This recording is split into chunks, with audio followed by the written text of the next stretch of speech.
अच्छा जी, अब हम समझेंगे कि graphical representation of chemical equilibrium क्या है। ठीक है, अब हम देखते हैं कि हमारे पास एक ग्राफ है जिसमें एक्स एक्सिस और वाई एक्सिस। एक्स एक्सिस पर हम टाइम लेते हैं, जबकि वाई एक्सिस पर हम रेट ऑफ रिएक्शन को लेते हैं। ठीक है, रेट ऑफ रिएक्शन।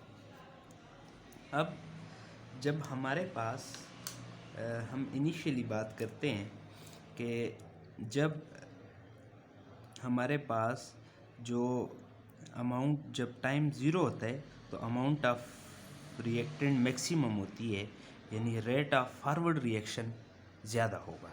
लिहाजा टाइम के साथ जो रेट ऑफ द रिएक्शन है वो कम होता जाएगा। ठीक है, फॉरवर्ड रिएक्शन टाइम के साथ क्या होता जाएगा, कम होता जाएगा। जबकि दूसरी तरफ हम देखें तो प्रोडक्ट की अमाउंट टाइम के साथ बढ़ती है, लिहाजा rate of the amount product का बढ़ता जाएगा।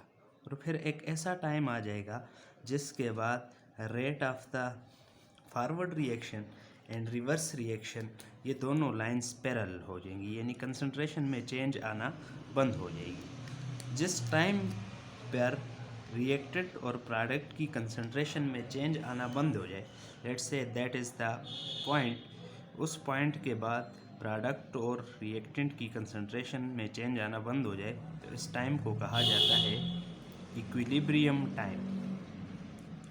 This is called equilibrium time. ठीक है, और ये जो लाइन है ये शो कर रही है हमारे पास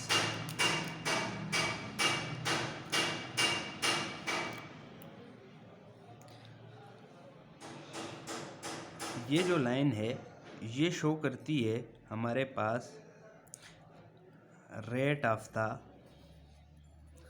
फॉरवर्ड रिएक्शन, और ये लाइन शो करती है rate of the reverse reaction.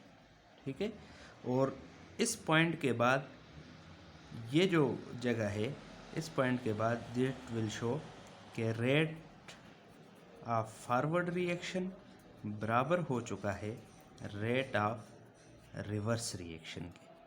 तो जब रेट ऑफ फॉरवर्ड रिवर्स के बराबर हो जाए तो इक्विलिब्रियम स्टेब्लिश हो चुका है इसमें। अब एक तो ये हमारे पास ग्राफिकल रिप्रेजेंटेशन है। अगर हम इसको देखें तो रेट ऑफ द रिएक्शन हमारे पास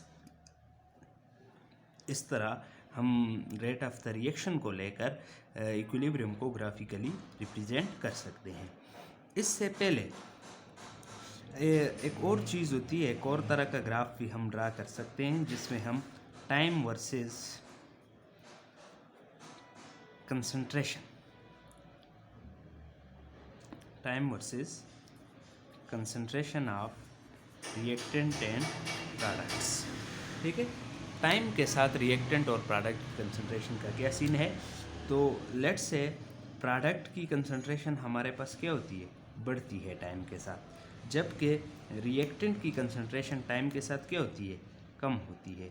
और फिर एक ऐसा टाइम आ जाता है जिस टाइम के बाद प्रोडक्ट की कंसंट्रेशन में जो चेंज आना है वो स्टॉप हो जाए। एट दैट टाइम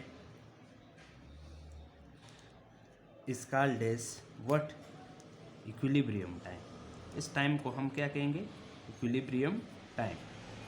ठीक है, जैसे हमने यहाँ पर भी स्टडी किया था कि अगर यहाँ पर हम देखें तो फिर एक ऐसा टाइम आ जाता है जिसके बाद रिएक्टेंट और प्रोडक्ट की अमाउंट में चेंज आना बंद हो जाए, यानी कंसंट्रेशन कांस्टेंट हो जाती है, तो इसको हम कहते हैं इक्विलिब्रियम।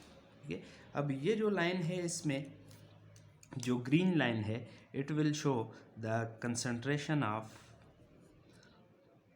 प्रोडक्ट, और जो ये रेड लाइन है ये आपको बताती है कंसंट्रेशन ऑफ रिएक्टेंट। और जब दोनों लाइन पैरेलल्स हो जाती हैं तो इसका मतलब होता है इक्विलिब्रियम, इक्विलिब्रियम गेट एस्टैब्लिश। तो इस तरह हम कंसंट्रेशन के अगेंस्ट भी इस ग्राफ को ड्रा कर सकते हैं। ठीक है, अब मैंने आपको बताया था कि डिफरेंट केसेस हो सकते हैं इस ग्राफ के अंदर, तो वो भी आपको समझ आ जाने चाहिए कि ग्राफ मुख्तलिफ़ किस्म के हो सकते हैं। ठीक है, इक्विलिब्रियम के जो ग्राफ हैं वो मुख्तलिफ हो सकते हैं। अगर ये टाइम है, ये हमारे पास कंसंट्रेशन है। ग्राफ ऐसा हो सकता है कि हमारे पास, ये हम वैसे आगे डिस्कस भी करेंगे, जो एक्सटेंट ऑफ केमिकल रिएक्शंस होते हैं उसके अंदर हम डिस्कस करेंगे, लेकिन फ़िलहाल आपको ये चीज़ यहाँ पर समझ आ जानी चाहिए कि ऐसा हो सकता है कि कुछ टाइप के इस तरह के रिएक्शंस होते हैं जिसमें रिएक्टेंट की कंसंट्रेशन कम होती है और फिर थोड़ी सी कम होकर इक्विलिब्रियम स्टेब्लिश हो जाता है, और प्रोडक्ट की कंसंट्रेशन थोड़ी सी जब बन जाती है तो इक्विलिब्रियम स्टेब्लिश हो जाता है। ठीक है, तो मीन्स कि इस पॉइंट के बाद हमारे पास इक्विलिब्रियम स्टेब्लिश हो गया। ठीक है, ये बिल्कुल इसके आएगी, लेकिन ये हमारे पास क्या शो कर रही है, इक्विलिब्रियम कंसंट्रेशन, और ये शो कर रही है इनिशियल कंसंट्रेशन किस चीज़ की, ऑफ रिएक्टेंट, और ये शो करती है इनिशियल कंसंट्रेशन ऑफ प्रोडक्ट। ठीक है, तो एक तरह का ग्राफ ये है। इसमें अगर हम देखें तो ये अगर मिनिमम कंसंट्रेशन है 0 है, और ये अगर हम यहाँ पर ले लें 100% कंसंट्रेशन है, तो हमारे पास प्रोडक्ट थोड़े से बने हैं। मींस अगर यहाँ पर हम ले लें ये 50% होगा, यानी 50% रिएक्टेंट प्रोडक्ट में, तो ये 50 का भी हाफ है, यानी हमारे पास अबाउट 25% जब रिएक्टेंट प्रोडक्ट में कन्वर्ट हो जाते हैं तो हमारे पास ये जो है इक्विलिब्रियम स्टेब्लिश हो जाता है। इसी तरीके से यहाँ पर देख लें तो ये भी 50 से थोड़ा ऊपर है, 100 से थोड़ी सी अमाउंट कम हुई है तो इक्विलिब्रियम स्टेब्लिश हो गए। तो one type of that graph is obtain, इस तरह का एक ग्राफ हो सकता है। ये किस केस के लिए है, जब कंसंट्रेशन ऑफ रिएक्टेंट जो है दैट इज़ थोड़ा सा 100 से कम हो जाए, यानी 20%, 10%, 15%, यानी 50 से कम हो तो हमारे पास ये केस होगा। अगर दूसरी तरफ अगर हम 50% वाला ग्राफ ड्रा करें तो 50% वाला ग्राफ क्या होगा, यानी 50% amount of reactant 50% amount of product में चेंज हो जाए तो फिर ग्राफ किस तरह होगा। तो ये आप इस तरह देख सकते हैं कि ये हमारे पास इस तरह का ग्राफ होगा। ठीक है,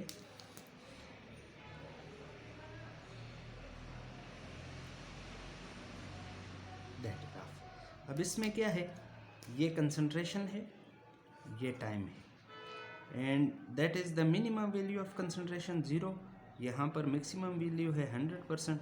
तो अबाउट 50% जब रिएक्टेंट और प्रोडक्ट आपस में कन्वर्ट हो जाए तो दैट टाइप ऑफ ग्राफ। अब ये जो हमारे पास है ये क्या शो करेगा, ये शो करेगा इनिशियल कंसंट्रेशन को, initial concentration of a product को, और ये शो करेगा initial concentration of a reactant. जबकि लाइन स्ट्रेट हो जाए, स्ट्रेट होने के बाद ये सारी जो रीजन है it will show equilibrium concentration. तो दूसरी तरह का जो ग्राफ है वो आपको इस तरह मिल सकता है। तीसरी तरह का जो ग्राफ वो कंसंट्रेशन अगेंस्ट टाइम हम ड्रा कर सकते हैं। इस टाइप के रिएक्शंस होंगे जिसमें रिएक्टेंट बहुत ही कम, यानी जब 80% 95% रिएक्टेंट 0 के करीब जाकर हमारे पास इक्विलिब्रियम स्टेब्लिश हो जाता है, तो उसके लिए ग्राफ कैसा होगा। तो उसके लिए हमारे पास जो ग्राफ है, यानी हम कह सकते हैं कि दैट टाइप ऑफ ग्राफ। ठीक है, एंड